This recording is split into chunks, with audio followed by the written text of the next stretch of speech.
sul on suurusjärgus 10 aastat juhi kogemust. Mis sa selle aja jooksul õppinud oled?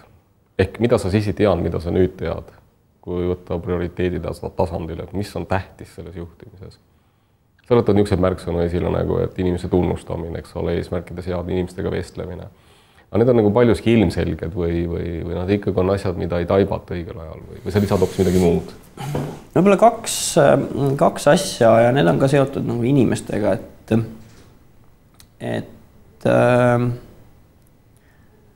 kindlasti on selle 10 aasta jooksul tulnud juurde kannatlikkust.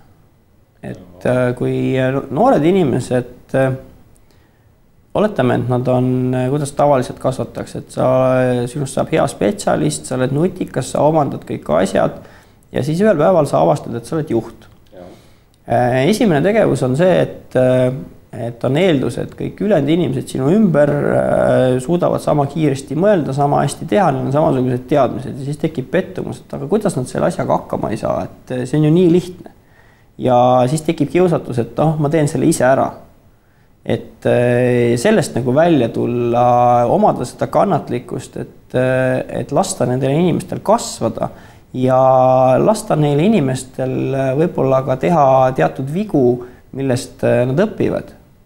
Ja ütleme, küsida inimeste käest neid küsimusi, mille vastuseid sa tegelikult tead.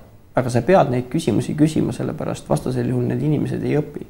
Ehk siis me jõuame ikkagi sinna hästi triviaalse asjani nagu inimeste arendamine, inimeste areng selle juurde tagasi. Et see on nagu juhiks olemise võti, sellepärast et see juht üksinda ei suuda seda tulemust tekitada.